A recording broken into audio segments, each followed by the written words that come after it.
بسم الله الرحمن الرحيم. الحمد لله رب العالمين، والصلاة والسلام على سيد الأنبياء والمرسلين وخاتم النبيين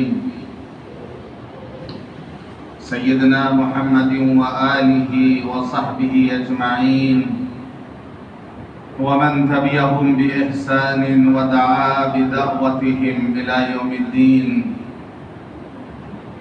أما بعد، عن ثوبان رضي الله عنه قال: قال رسول الله صلى الله عليه وسلم: يوشك الأمم أن تداعى عليكم كما تداعى الآكلة إلى قصعتها. فقال قائل: ومن قلة نحن يومئذ؟ قال: بل أنتم يومئذ كثير، ولكنكم غثاء كغثاء السيل، ولينزعن الله من صدور عدوكم المهابة منكم، ويقذفن في قلوبكم الوهن. قال قائل: يا رسول الله ما الوهن؟ قال: حب الدنيا وكراهية الموت، أو كما قال عليه الصلاة والسلام. رواه أبو داود. اللهم صل على محمد وعلى آل محمد وبارك وسلم. محترم بزرگوں، دوستوں اور دینی بھائیوں، جس طرح رسول اللہ صلی اللہ علیہ وسلم نے عقائد، ایمانیات، عبادات، اخلاق، معاشرت، معاملات کے بارے میں امت کو تعلیم دی ہے اور رہنمائی فرمائی ہے، اسی طریقے سے مستقبل میں آنے والے وقت میں پیدا ہونے والے دینی زوال و انحطاط اور فتنہ و فساد کے متعلق بھی آگاہی دی ہے اور امت کو خبردار کیا ہے۔ ابھی میں نے ایک طویل حدیث آپ کے سامنے پڑھی۔ اس حدیث کے راوی حضرت ثوبان رضی اللہ عنہ ہیں،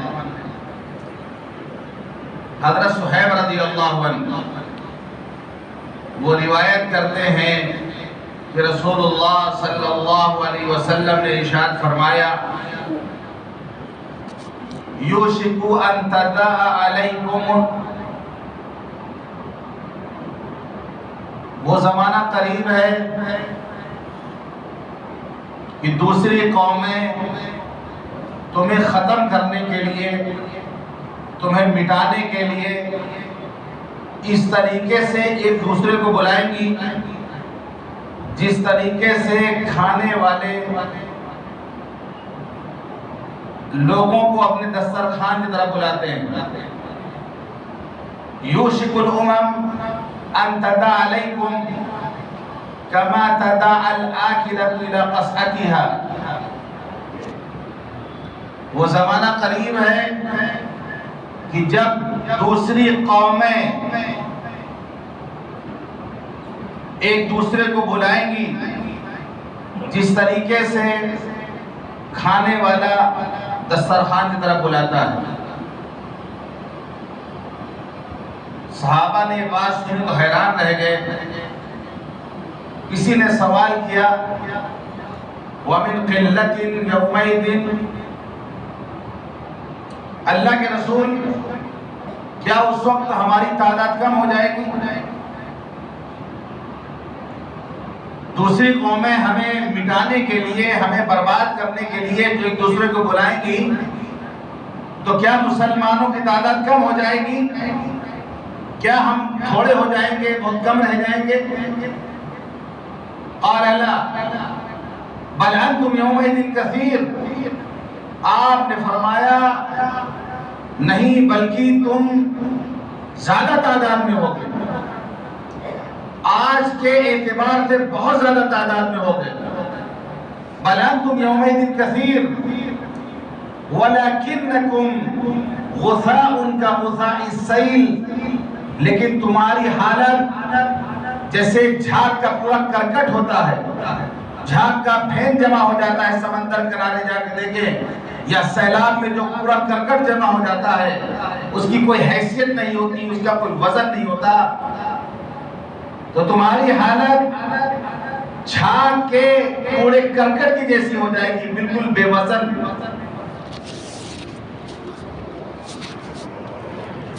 وَلَيَزْيَنَّ اللَّهُ مِن صُدُورِ عَدُوِّكُمُ الْمَحَبَّةَ مِنكُمْ، اللہ تعالیٰ تمہارا روب جو دشمنوں کے دلوں میں بیٹھا ہوا ہے وہ روب ختم کر دے گا. تمہارے دشمنوں کے دلوں سے تمہارے روب کو ختم کر دے گا. وَيَقْذِفَنَّ فِي قُلُوبِكُمُ الْوَهْنَ، اور تمہارے دلوں کے اندر وہن پیدا کر دے گا. پوچھنے والے نے پوچھا یا رسول اللہ من وہن، اللہ کے رسول پھر وہن کیا چیز ہے یہ؟ تو آپ نے فرمایا حب الدنیا و کراہیت الموت، دنیا کی محبت اور موت کو ناپسند کرنا. یہ تو بیماریاں ایسی ہیں، خبردار کہ اللہ کے رسول صلی اللہ علیہ وسلم نے یہ پیشین گوئی فرمائی اور یہ دو چیزیں خاص طور سے بتائی کہ امت میں دو چیزیں پیدا ہو جائیں گی، حب الدنیا و کراہیت الموت، دنیا کی محبت میں مست مگن ہو جائیں گے لوگ، موت کو ناپسند کریں گے، مرنے کو ناپسند کریں گے. 1400 سال پہلے اللہ کے رسول صلی اللہ علیہ وسلم نے جو پیشین گوئی کی تھی صحابہ کرام کے سامنے، صحابہ کے بعد جو دور آیا ہے اس دور میں بھی دور دور تک کوئی اس وقت تصور نہیں کر سکتا تھا کہ اللہ کے رسول صلی اللہ علیہ وسلم جو بات فرما رہے ہیں یہ بات کب پوری ہوگی. بعد کے دور میں بھی کوئی تصور نہیں کر سکتا تھا، کیونکہ ان کا ایمان ایسا تھا، اللہ پر بھروسہ ایسا تھا کہ وہ تعداد کو نہیں دیکھتے تھے. اسی لیے صحابی نے پوچھا وَمِن قِلَّةٍ النَّاسِ يَوْمَئِذٍ یا رسول اللہ، اللہ کے رسول کیا مسلمان بہت کم تعداد میں ہوں گے، بہت تھوڑی تعداد میں ہوں گے، اور دشمن جو ہوں گے وہ زیادہ بہت بڑی تعداد میں ہوں گے؟ کیونکہ آج کا معاملہ یہ ہے کہ ہم 313 ہوتے ہیں، بدر کے میدان میں دشمنوں کے جھنڈے چھوڑا دیتے ہیں. اگر تھوڑی تعداد ہوتی ہے، دشمن کا لشکر بڑا ہوتا ہے، کسی نے مشورہ دیا کہ اللہ کے رسول صلی اللہ علیہ وسلم تک خبر پہنچائی جائے، مدینے تک خبر پہنچائی جائے کہ ہم بہت تھوڑی تعداد میں ہیں، دشمن کا لشکر بہت بڑا ہے، تو ایک صحابی نے فرمایا ہم تعداد کی بنیاد پہ نہیں لڑتے ہیں، ہم تعداد کی بنیاد پہ جنگ نہیں کرتے ہیں، ہم تو اللہ کے مدد کے بھروسے پر جنگ کرتے ہیں. جس چیز کی تمنا لے کر کے ہم آئے ہیں، وہ شہادت کی تمنا لے کر کے آئے ہیں، وہ شہادت ہمارا انتظار کر رہی ہے. یہ حوصلہ تھا ان کا، یہ جذبہ تھا ان کا. جس وقت اندلس، جسے اسپین کہا جاتا ہے، ہسپانیہ کہا جاتا ہے، اندلس کو 12,000 مسلمانوں نے فتح کیا تھا، صرف 12,000، وہ بھی سمندر پار کر کے گئے تھے. اور سمندر پار کرنے کے بعد ساحل پر طارق بن زیاد جو سپہ سالار تھے، ساحل پر جس کشتی سے آئے تھے ساری کشتیوں کو آگ لگا دیا، ساری کشتیوں کو جلا دیا، بھاگنے کا کوئی راستہ نہیں تھا. ساحل پر کشتیاں جلانے کے بعد جو 12,000 مومنین تھے ان کے سامنے تقریر کرتے ہیں طارق بن زیاد اور کہتے ہیں این المفر، بھاگنے کا کوئی راستہ نہیں ہے، پیچھے سمندر ہے، سامنے دشمن ہے، بھاگنے کا کوئی راستہ نہیں بچا ہمارے پاس. اب جو تم آگے بڑھ کر ان سے جو چھینو گے، جو چھین کے لاؤ گے، وہی تمہاری خوراک ہوگی.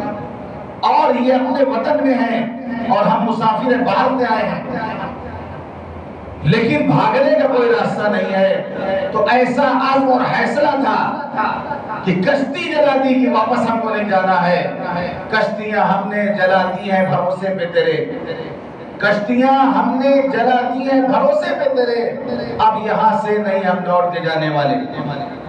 12,000 تھے اور اندلس کو انہوں نے فتح کر لیا۔ ایسا ایمانی جذبہ تھا، اندلس فتح ہو گیا، لیکن 800-850 سال میں حکومت رہی مسلمانوں کی۔ ایک دور آیا ہے، زوال آیا اور حکومت کا خاتمہ ہوا، اندلس کا سقوط ہوا۔ ایسا دردناک حادثہ، ایسا دردناک واقعہ شاید تاریخ میں کبھی پیش آیا ہو، جہاں پر 850-900 سال تک حکومت کی ہو، وہاں پر ایک کلمہ پڑھنے والا کوئی نہیں بچا۔ مسجد قرطبہ میں اذان نہیں دینے والا کوئی تھا، 1 رکعت 2 رکعت نماز پڑھنے والا کوئی نہیں تھا۔ جب سقوط ہوا ہے اندلس کا اور پایا تختہ الٹا ہے مسلمانوں کا وہاں سے، صرف اس کے ایک شہر میں قرطبہ میں اس وقت 10 لاکھ مسلمان تھے۔ فتح کیا تھا 12,000 لوگوں نے، لیکن جب زوال آیا ہے، اخلاقی زوال، دینی زوال جب مسلمانوں میں آیا ہے، اندلس کا جب خاتمہ ہوتا ہے، صرف اس کے ایک شہر قرطبہ میں 10 لاکھ مسلمان موجود ہوتے ہیں۔ تو بھیڑ سے کچھ نہیں ہوتا، تعداد سے کچھ نہیں ہوتا۔ تو صحابی نے تعجب کیا کہ ہماری تعداد کم ہو جائے گی، آپ نے فرمایا نہیں، بل انتم یومئذ کثیر، تمہاری تعداد بہت زیادہ ہوگی، بہت بڑی تعداد میں تم ہوں گے۔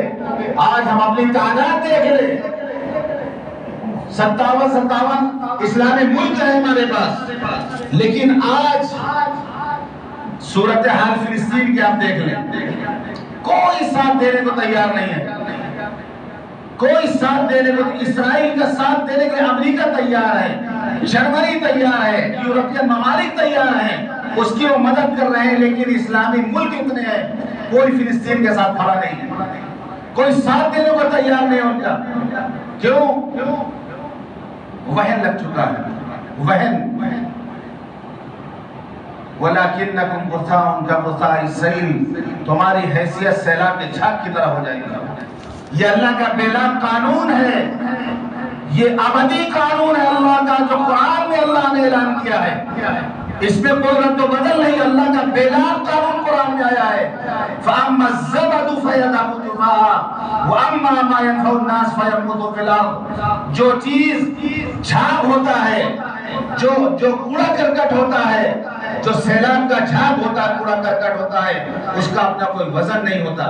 وہ ایک ابھری ہوئی چیز ہوتی ہے، سمندر کنارے جا کے دیکھ لیں جھاگا، ایک ابھری ہوئی چیز، ایک بڑی سی چیز پڑی ہوئی ہے، لیکن اندر سے اس کو کوئی دم نہیں ہوتا، اس میں آپ اسے پیر رکھے کھڑے نہیں ہو سکتے، اندر سے بالکل پھسپھسی، اوپر سے پھولی ہوئی ابھری ہوئی نظر آتی ہے، لیکن اندر اس کا کوئی جان نہیں ہوتی اس کے اندر، کیونکہ وہ چیز ختم ہونے ہی کے لیے ہے، وہ جھاگ کو ختم ہونا ہی ہے، ہوا اس کو اڑا کے لے جائے گی، وہ چیز ختم ہو جائے گی۔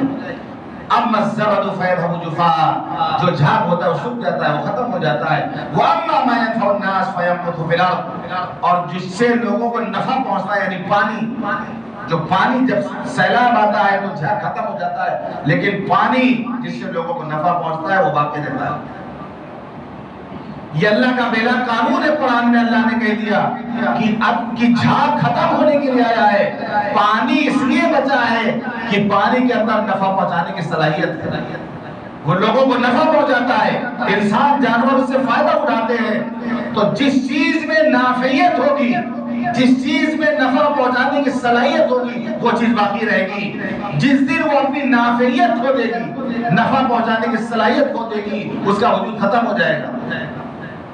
یہ اللہ نے قانون بنا دیا قرآن میں، جھاگ ختم ہونے کے لیے آیا ہے، پانی باقی رہنے کے لیے آیا ہے۔ جب ہماری حالت جھاگ کی جیسی ہو جائے گی، آپ فرماتے ہیں وَلَكِنَّكُمْ غُثَاءٌ كَغُثَاءِ السَّيْلِ، تمہاری حیثیت جھاگ کی طریقے سے ہو جائے گی، تمہارا روب جو دشمن کے دلوں میں بیٹھا ہوا ہے وہ تمہارا روب ختم ہو جائے گا، روب ختم ہو جائے گا تمہارا، اور تمہارے دل میں اللہ وہن پیدا کر دے گا۔ وہن کیا ہے؟ حب الدنیا و کراہیت الموت، دنیا کی محبت، موت کو ناپسند کرنا۔ اقبال نے ایک شعر میں بات کہی تھی، پوری تاریخ بتا دی ہے۔ پوری تاریخ شاعری ایسی چیز ہے، بڑے بڑے قصوں کو، بڑے بڑے داستانوں کو، بڑے بڑے واقعات کو ایک شعر میں کہہ دیا جاتا ہے، یعنی پوری بات سمجھ میں آ جاتی ہے۔ مثال کے طور پر ایک شعر ہے، جیسے گاؤں اور دیہات کا فرق، گاؤں میں اور شہر میں کیا فرق ہے، شہر اور دیہات کا فرق ایک شہر میں خالی۔ تمہارے شہر میں میت کو سب کاندھا نہیں دیتے، تمہارے شہر میں میت کو سب کاندھا نہیں دیتے، ہمارے گاؤں میں چھپر بھی سب مل کر اٹھاتے ہیں۔ بس ایک شہر میں پوری بات شہر دیہات کا فرق بتا دیا گیا کہ شہر میں جو دوڑ بھاگ کی زندگی ہے، کوئی کسی کے پرواہ نہیں ہے، پڑوس میں کون مر گیا، کس کا فلیٹ بند پڑا ہوا ہے، کتنے دن سے بند پڑا ہوا ہے، کہاں کیا ہو گیا ہے، اس کسی کو فرصت ہی نہیں۔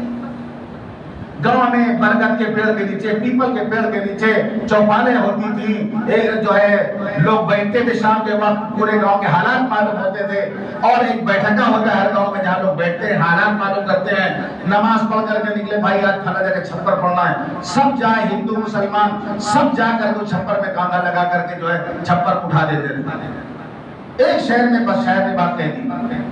قوموں کے عروج و زوال کو اقبال نے صرف ایک شعر میں کہا ہے، میں تجھ کو بتاتا ہوں تقدیر امم کیا ہے، میں تجھ کو بتاتا ہوں تقدیر امم کیا ہے، شمشیر و سنا اول طاؤس و رباب آخر۔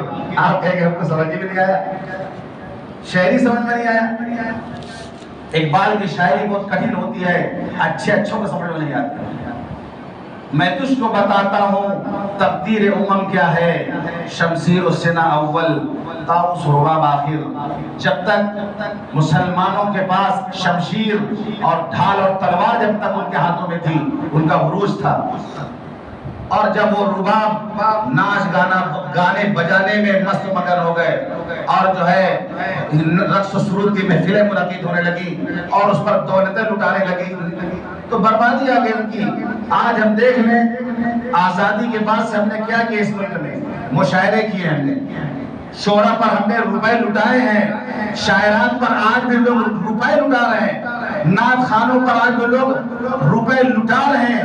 ہم نے جو ہے شاعروں کو مالدار کر دیا ہے، اور جو اخلاص کے ساتھ جو علماء دین کی خدمت کر رہے ہیں، ان کے یہاں کھانے تک کا نہیں ہو پا رہا انتظام۔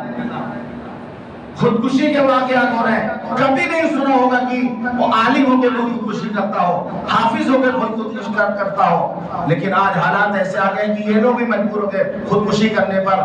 کیا ہمارا دامن قیامت کے دن نہیں پکڑا جائے گا؟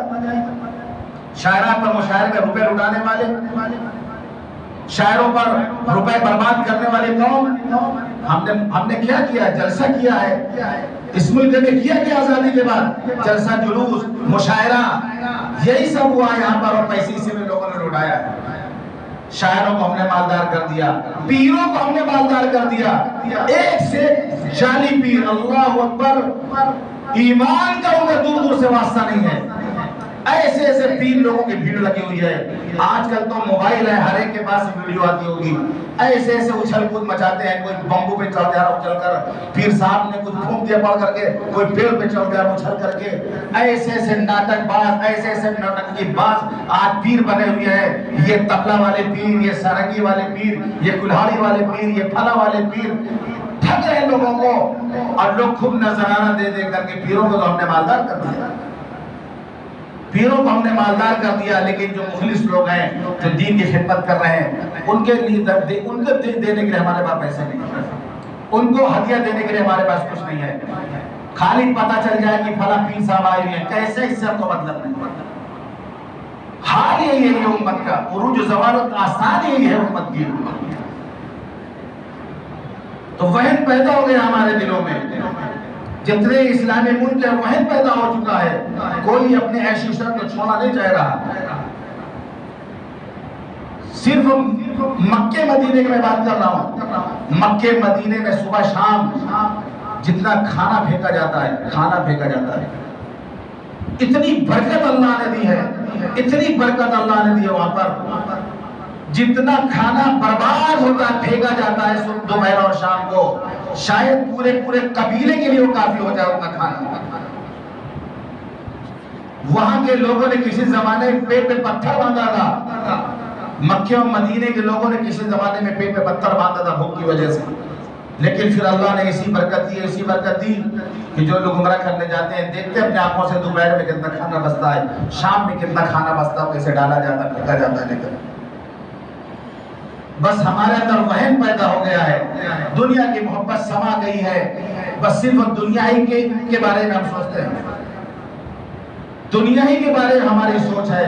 اللہ کے رسول صلی اللہ علیہ وسلم ایک مرتبہ مسجد نبوی میں تشریف فرما تھے، سامنے سے حضرت مصعب بن عمیر رضی اللہ عنہ گزرے، جن کے بدن پر ایک چادر تھی جس میں ٹاٹ کے پیون لگے ہوئے تھے۔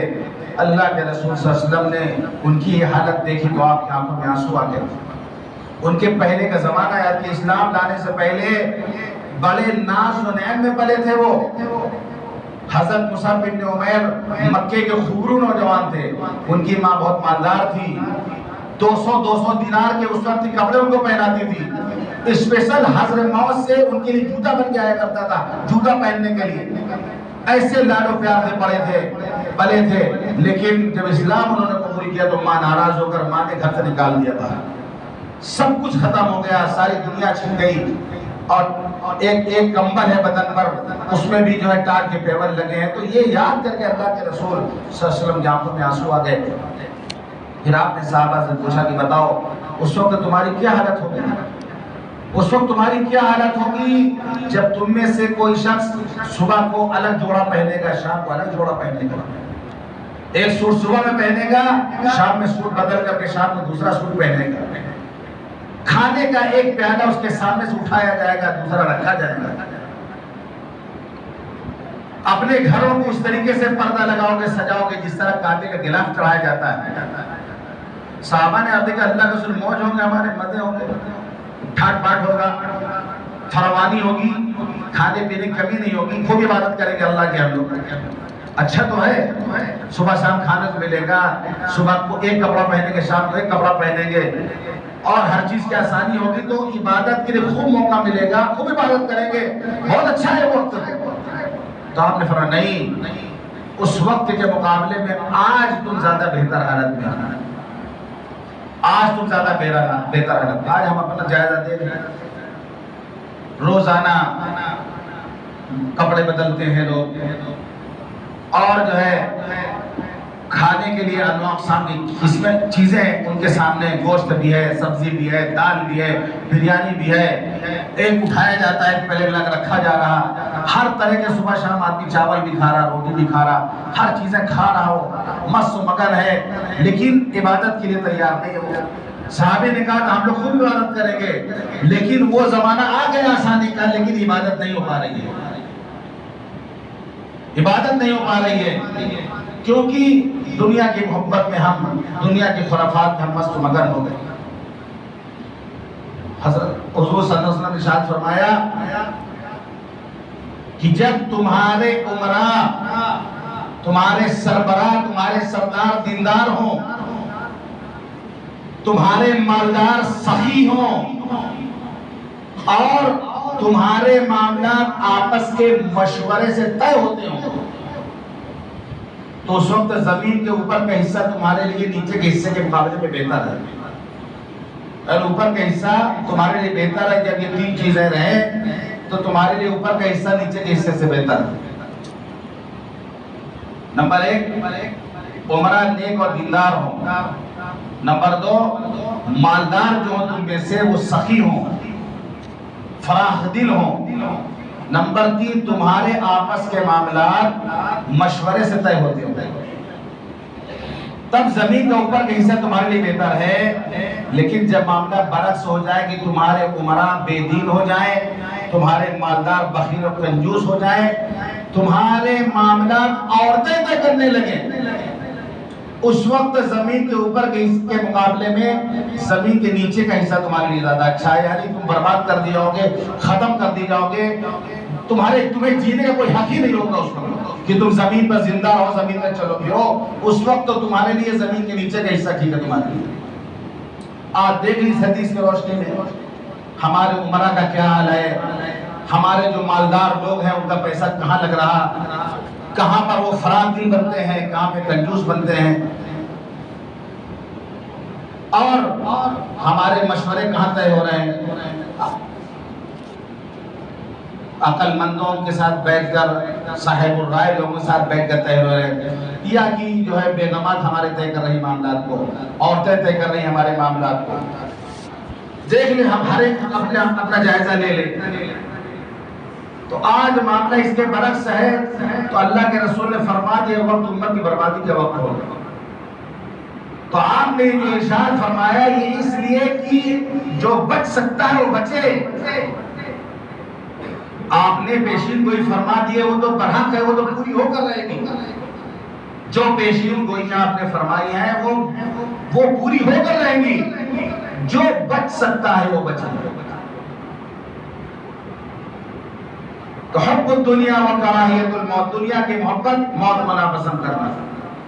آپ نے ارشاد فرمایا حب الدنیا رأس کل خطیئہ، دنیا کی محبت ہر گناہوں کی جڑ ہے۔ جتنے جرائم ہو رہے ہیں، جتنے حقوق پامال ہو رہے ہیں، لین دین میں جو معاملات ہے، جو ملاوٹ ہر چیز میں کی جا رہی ہے، جہاں پہ فساد نظر آ رہا ہے، وہ صرف اس کی میں گہرائی میں جائے گی تو انہیں معلوم ہوگا کہ دنیا کی محبت ہے۔ اور میں نے پچھلے جمعے حدیث بتائی تھی کہ اللہ کے رسول نے قسم کھا کے فرمایا واللہ للفقر اخشى علیکم، مجھے تم پر فقر و فاقہ کا ڈر نہیں ہے، ولیکن اخشى ان تبسط علیکم الدنیا کما بسطت علی من کان قبلکم، مجھے ڈر اس بات کا ہے کہ دنیا تم پر وسیع کر دی جائے، دنیا تم پر کشادہ کر دی جائے، پھر دنیا کو حاصل کرنے کے لیے تم ایک دوسرے سے مقابلہ کرو، پھر یہ دنیا تمہیں اسی طرح برباد کر دے جس طرح اس نے تم سے پہلے والوں کو برباد کیا۔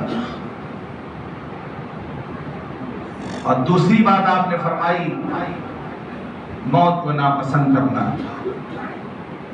موت کو ناپسند کرنا۔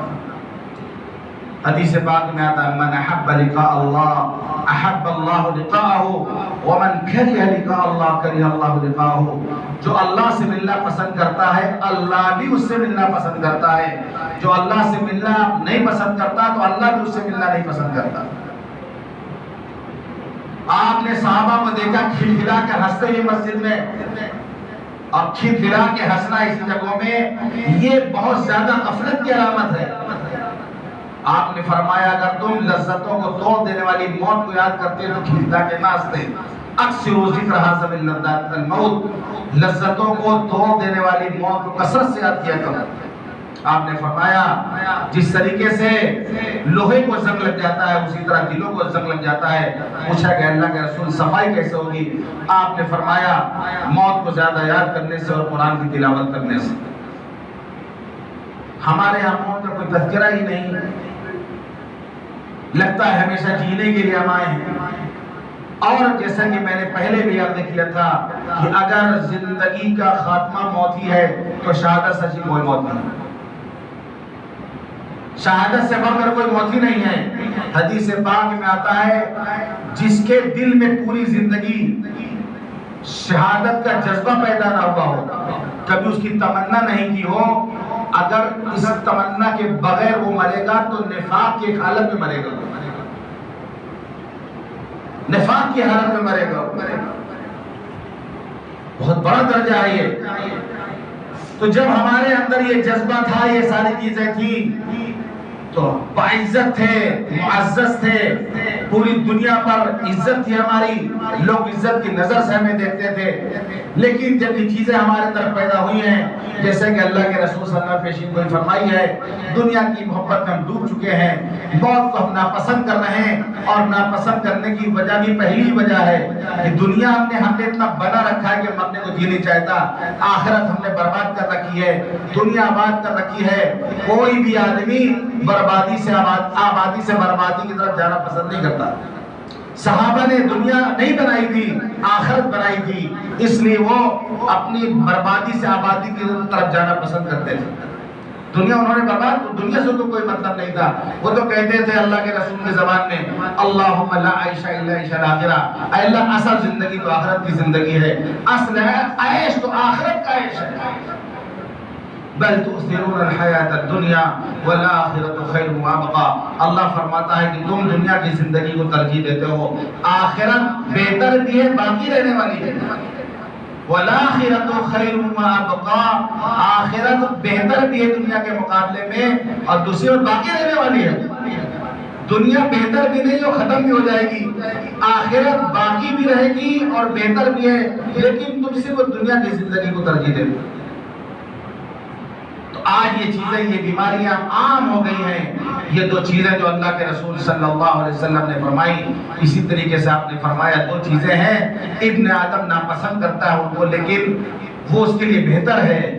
یکرہ الموت وهو خیر للمؤمن من الفتنہ، مومن موت کو ناپسند کرتا ہے جبکہ موت اس کے لیے بہتر ہے. فتنے کے مقابلے میں موت بہتر ہے. مال کی کمی کو ناپسند کرتا ہے جبکہ مال کی کمی حساب کو کم کرے گا.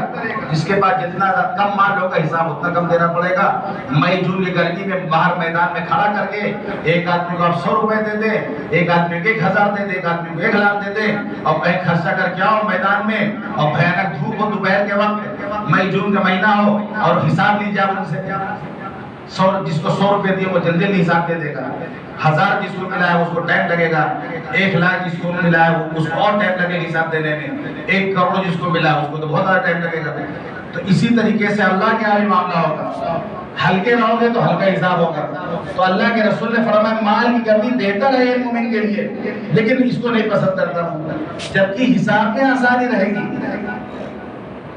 تو یہ دو چیزیں آج ہمارے اندر پیدا ہو گئی ہیں، اس کو دور کرنے کی ضرورت ہے. دنیا کی محبت برحق ہے، یہ ختم نہیں ہوگی. ایک بزرگ فرماتے ہیں پیسے کا جیب میں رکھنا جائز، پاکٹ میں رکھنا جائز، بینک میں رکھنا جائز، گھر میں الماری میں رکھنا جائز، دل میں نہ رکھو اس کو. مال معددہ، بار بار نوٹ لے کے گن رہا آدمی. مال معددہ، اللہ فرماتا ہے نوٹ سے اتنی محبت کر رہا، روزانہ نکالتا گٹی گنتا ہے، پھر رکھ دیتا ہے، پھر گھوم گھام جایا، پھر گنا، پھر گنا، پھر رکھ دیا. مال معددہ، مال گر رہا ہے خالی بیٹھے. مال رہے گا الماری میں، جس پر چلا جائے گا باغ مالی میں. بار بار نوٹ گن رہا، بار بار نوٹ گن رہا. بس مال کی محبت میں حریص ہے. ان الانسان لربه لکنود وانه على ذلك لشهید وانه لحب الخير لشدید. مال کی محبت، بہت زیادہ مال سے محبت کرتا ہے، لیکن دل میں اس کی محبت نہ ہو. رکھیے آپ جیب میں رکھیے، الماری میں رکھیے، پاکٹ میں رکھیے، لیکن دل میں اس کو مت رکھیے. پانی ہی میں کشتی چلتی ہے، لیکن پانی کشتی کے نیچے ہوتا ہے. جب پانی کشتی میں آ جائے گا کشتی ڈوب جائے گی. زندگی گزارنے کے لیے پیسہ ضروری ہے، لیکن دل میں نہ آنا چاہیے. دل میں آئے گی اس کی محبت تو دل کی کشتی ڈوب جائے گی. تو یہ دو بیماریاں اللہ کے رسول صلی اللہ علیہ وسلم جو بتائی، اس سے بچنے کی ضرورت ہے. اللہ تعالی ہم سب کو کہنے اور سنت عمل کرنے کو عطا فرمائے. وآخر دعوانا الحمدللہ رب العالمین.